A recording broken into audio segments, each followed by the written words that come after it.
जी, आपने जो बात कही तमाम की, क्या जातिगत जनगणना के पक्षधर हैं आप? हम 22 साल से बोलते हैं। 5 साल समाजवादी पार्टी 4 बार सत्ता में थी, एको बार नहीं बोली। बहुजन समाज पार्टी सत्ता में थी, एको बार नहीं बोली। कांग्रेस सत्ता में थी, एको बार नहीं बोली। हम सदन से लेकर सड़क तक बोलते रहते हैं। आज फिर कह रहा हूँ, जातिवार जनगणना कोई कराएगा तो एनडीए सरकार माननीय नरेंद्र मोदी जी के ही नेतृत्व में होगी। 69,000 भर्ती जो है होने की बात आ रही है। देखिए, जहाँ तक सवाल आपने 69,000 की किया, मैं फिर कह रहा हूँ कि 1986 से इस लड़ाई को हम लड़ रहे हैं। हम माननीय कांशीराम जी के साथ रह करके मंडल कमीशन लागू कराने की लड़ाई लड़ते लड़ते फिर किन्हीं बिंदुओं पर बसपा नेता संघ से कुछ विवाद हुआ तो मैं पार्टी बना लिया। और आप बताओ, आप लोग तो गवाह, सदन से लेकर सड़क तक 69,000 शिक्षक भर्ती से ज्यादा हमसे कौन लड़ सकता है, बोला है। और मैं अभी हमारे यहाँ आवास पे बच्चे गए थे अभ्यर्थी, मैं उनसे कहा कि चलो मुख्यमंत्री से, मैं उन्हीं के सामने चीफ सेक्रेटरी से मनोज जी से बात की। वो दिल्ली जा रहे थे, उन्होंने कहा कि शाम को आता हूँ तो मुख्यमंत्री से बात करके आपको बताता हूँ। रात को 11 सुप्रीम कोर्ट मामला चला गया या मेरे, अब आप बताओ, हम तो रोक नहीं सकते किसी को, हम रोक सकते हैं? हमारी कोशिश देखो, हम सहयोगी दल हैं, हमारे पास जितनी क्षमता है पूरी क्षमता से हमने मुख्यमंत्री से चर्चा किया। जब नियुक्ति पत्र वितरण हुआ था उस समय भी चर्चा किया, 8 तारीख को भी चर्चा किया, 9 तारीख को टाइम भी लिया। मनोज जी ने कहा तो मनोज जी के कथनानुसार मैंने गोरखपुर में कहा कि आप वहाँ मिल लीजिए मुख्यमंत्री से। उन्होंने कहा कि लेके आओ, हम नहीं आ सकते क्योंकि मेरा कार्यक्रम मिर्जापुर में है।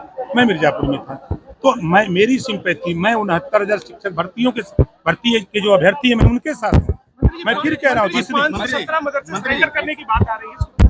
देखिए, सही बात तो कोई बता नहीं रहा है। ब्लैकमेल करने के बाद देखिए, एक स्कीम 2016 में देश के केंद्र सरकार ने लागू किया कि 60% धन हम देंगे और 40% धन राज्य सरकार देगी, और मदरसों में हम अंग्रेजी, साइंस और मैथ पढ़ाएंगे। उसके लिए अध्यापक नियुक्त हुए, ठीक है। फिर पिछले 3 साल पहले केंद्र सरकार ने उस योजना को बंद कर दिया। 1 साल प्रदेश सरकार ने अपने जो अंशदान था वो पैसा दिया, तो उस पैसे के बाद उन्होंने बंद कर दिया 2 साल से। तो उसी चीज को मदरसे के लोग कह रहे हैं, आप अगर उसको पढ़ेंगे तब समझ में आएगा। दूसरी बात वो कह रहे हैं ना कि मदरसों को मान्यता नहीं दी जा रही, उसको जो है ऑनलाइन पोर्टल खोला जाए, कहा है ना, उनकी यूनियन के लोग हैं। तो उनका कहना है कि जो हमारा या तो अध्यापकों का जो तनख्वाह सैलरी है वो मिले, उनको रखा जाए काम पे, और नहीं तो ये स्कीम बंद कर दिया जाए जो केंद्र सरकार की लगातार ओवैसी आवासी कर रहे हैं। मायावती पीडीए की रणनीति पे काम कर रही हैं और दलित, पिछड़ों और मुसलमानों को जोड़ने में जुटे हैं, क्या कहना चाहेंगे? देखिए, हर नेता अपने अपने काम में है। माननीय अखिलेश यादव जी पीडीए शुरू किए, लेकिन अब वो क्या करने लगे, पांडे डेवलपमेंट अथॉरिटी चला रहे हैं। स्पीकर शिवपाल जी को छोड़ करके किसको बनाया? पांडे जी को। अभी एक दलित का बेटा वो किसी सामान की डिलीवरी देने बलिया के सांसद पांडे जी हैं, सनातन पांडे जी, उनके यहाँ गया तो पांडे जी जो सांसद हैं उनका प्रतिनिधि उससे पूछा तुम किस जाति को, बता दिया कि हम दलित हैं। उसको इतना बुरी तरह मारा, FIR भी नगरा थाने में आज तक नहीं हो पाया। अब उस पीडीए की बात कर रहे हैं। अब मायावती जी जब 4 बार सत्ता में थी तब तो पीडीए नहीं दिखाई दिया, तब तो उनको सिर्फ अम्बेडकर ग्राम विकास योजना के नाम पर 14 स्कीमें चलती थी और सिर्फ दलित बस्ती में चली। हम जो उनसे अलग हुए यही वजह था कि किसी गांव को अगर अम्बेडकर गांव घोषित हो तो वहाँ ब्राह्मण हो, राजपूत हो, भूमिहार हो, यादव हो, पटेल हो, मकसद सभी जातियों में वो योजना सबके यहाँ पहुंचे। मंत्री जी, राहुल गांधी ने विदेश में रहकर सिखों के लिए अभद्र टिप्पणी की है, क्या कहेंगे? देखिए, वो हमेशा भारत के खिलाफ विदेशों में जाके बोलते हैं, उनकी आदत सी बन गई है। और जो भाषा वो बोल रहे हैं वो हमारे हिसाब से उस भाषा को हम पसंद नहीं करते। और जो भारत में रह के भाषा बोलते हैं, आप बताइए, बोलते हैं ना कि पिछड़ों को हिस्सेदारी नहीं मिली, बोलते हैं ना। 60 साल किसकी सरकार थी देश और प्रदेश में? उन्हीं की सरकार थी ना, क्यों नहीं दिया? 4 बार बसपा, 4 बार सपा की यूपी में सरकार थी, ये लोग क्यों नहीं दिए? आज हम लोग थोड़ा सा गुनगुनाने लगे हैं कि भाई आज जो बच्चे 69,000 वाले परेशान हैं, ये क्यों परेशान है? हम तो फिर कह रहा हूँ कि देखिए, नेता नहीं चाहता है। आरक्षण के मुद्दे पे मायावती ने भी कांग्रेस पे निशाना साधा है। वो सही कह रही है, मायावती जी सही कह रही हैं। तो मायावती जी, अखिलेश जी, राहुल जी, ये लोग टाइम ले लें योगी बाबा से और मोदी बाबा से, बताओ टाइम मिलेगा कि नहीं मिलेगा? तीनों लोग जा करके बैठ करके चाय पिए, पकौड़ी काटें और वहाँ ये चर्चा करें कि ये जो आरक्षण घोटाले जो सामने आए हैं, हाई कोर्ट के फैसले हो, चाहे असिस्टेंट प्रोफेसर की नियुक्ति के मामले हो, इन सब चीजों को जो टेबल पर बैठ करके आमने सामने बात होगी, ये कर सकते हैं। लेकिन अगर ये कर देंगे तो मामला फिर चिल्लाने के लिए क्या रह जाएगा? आप मंत्री भी हैं, उसी विभाग के वक्फ बोर्ड को लेके आप क्या रहे हैं? क्या हम सोचते हैं वक्फ देखिए, बोर्ड? मैं आपको बता दूं, तीसरे देखिए नंबर पे वक्फ बोर्ड की बात करते हैं। वक्फ बोर्ड में जो कमियां हैं, आप जानकारी करिए। वक्फ बोर्ड की जो नियमावली है, अगर वो कह दें कि ये रिसोर्ट हमारा है, वक्फ बोर्ड कह दे, तो डीएम के यहाँ जाकर के एप्लीकेशन देकर खाली करा दो, ऐसा नियम है। तो सरकार ये चाहती है कि अगर वो ये कहें कि ये रिसोर्ट हमारा है, अगर वो डीएम के एप्लीकेशन देते हैं तो डीएम उसकी जांच करा दे कि वास्तव में इनका है कि नहीं है, कागज देख लें, तब उसके बाद उस पर कार्रवाई हो। तो ये आखिर कौन सा ऐसे असीमित अधिकार दिए किसने? कांग्रेस ने दिया? कांग्रेस ने दिया है, ये बीजेपी ने नहीं दिया है। ये कानून कांग्रेस के जमाने का है। हम लोग नहीं कानून, हम तो संशोधन चाहते हैं। इस तरह की बातों में जो चीजें, जो देखिए, आप जैसे किसी क्लास में कोई मुस्लिम टीचर लेक्चर दे रहा हो, नमाज का टाइम हो जाए, अब वो दूध खड़िया खड़ा करेगा या किताब रख देगा और चला जाएगा नमाज में, जबकि इस्लाम में नमाज माफी का है। आप क्लास में पढ़ा रहे हो तो पढ़ाओ, फिर अगली नमाज का कागज देख लें, तब उसके बाद उस पर कार्रवाई हो। तो ये आखिर कौन सा ऐसे असीमित अधिकार दिए किसने? कांग्रेस ने दिया? कांग्रेस ने दिया है, ये बीजेपी ने नहीं दिया है। ये कानून कांग्रेस के जमाने का है। हम लोग नहीं कानून, हम तो संशोधन चाहते हैं।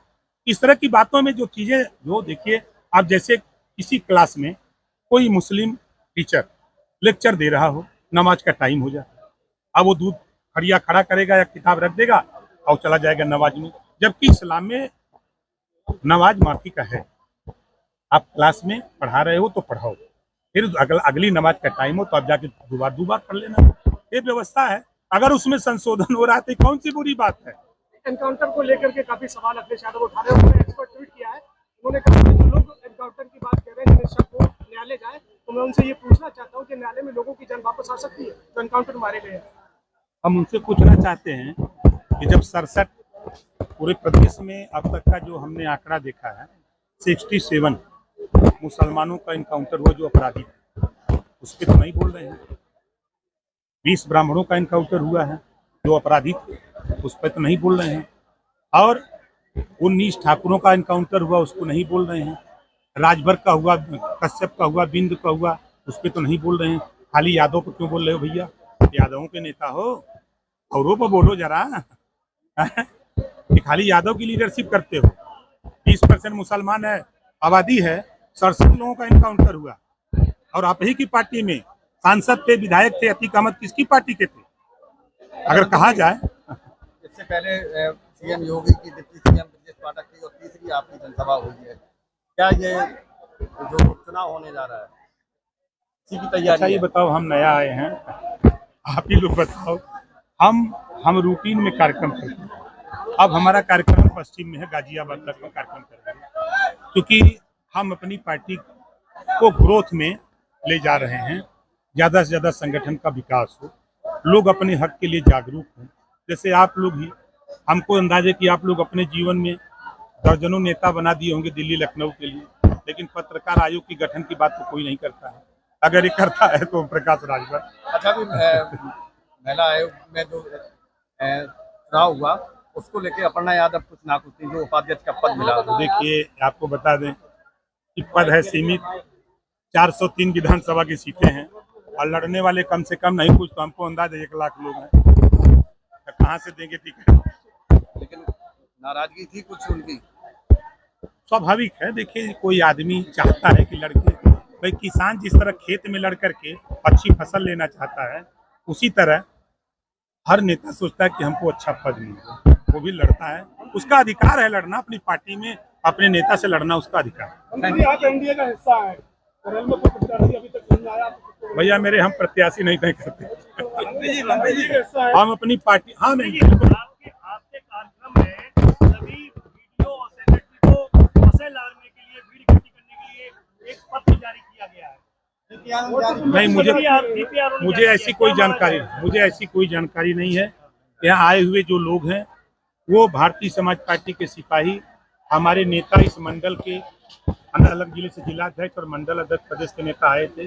वो गांव-गांव जाकर के खुद जो है चौपाल लगा करके लोगों को नहीं महाराज पत्र सोशल मीडिया पर जारी हो रहा है, वो आपका जो ये हम नहीं जानते, हमको नहीं पता भैया, हम ऐसा नहीं करते, हम अपने मन से हैं, हम स्वतंत्र हैं। आपकी सरकार है, उसके बाद भी बीजेपी कहती है कि महिलाएं सुरक्षित। कासगंज में अधिवक्ता की दुर्दम हत्या, इतनी बुरी घटना के बाद अभी तक कोई कार्रवाई नहीं। अच्छा ही बताओ, कोई नई घटना है? आप बताओ, आजादी के बाद से आप एक नई घटना बता रहे हो, आप ईमानदारी से बताओ। आज योगी जी की सरकार 7.5 साल लगभग पूरा कर रही है, आप बताओ कि दंगा रुका कि नहीं रुका? पहला चीज, कर्फ्यू कहीं बताओ रुका कि नहीं रुका? आज सब लोग उससे आजाद हैं ना। आज प्रयास हर सरकार कहती है कि हम बेहतर व्यवस्था दें, उसमें योगी जी के नेतृत्व में हम सब लोग लगे हैं।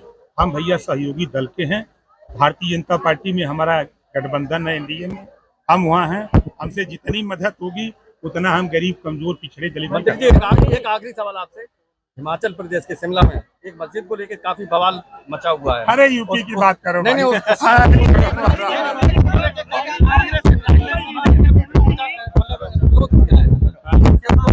कांग्रेस के मंत्री ने भी विरोध किया उसका।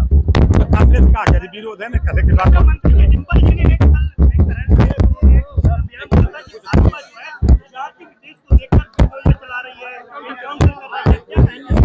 अगर इस पे कहा जाए तो जब समाजवादी पार्टी की सरकार थी तो 27% आरक्षण क्या जाति देख करके नहीं दिया गया है? आप समाजवादी से पूछिएगा, यहाँ आए हुए चाहे कश्यप हो, चाहे साक्य सैनी माली हो, चाहे बिंद के वक्त मल्ला हो, चाहे राजभर चौहान हो, जो अति पिछड़ी जातियां हैं, नाई, गोंड, कुम्हार, लोहार है, क्या जाति देख करके भर्ती नहीं हुई पुलिस में, लेखपाल में, ग्राम सेवक में? उंगली उठाने से पहले अपने गृहबान में तो झांक के देखो कि मैंने सरकार चलाई तो क्या किया है, क्या पिछड़ों को हक देने का बराबर हिस्सा हुआ? चलिए।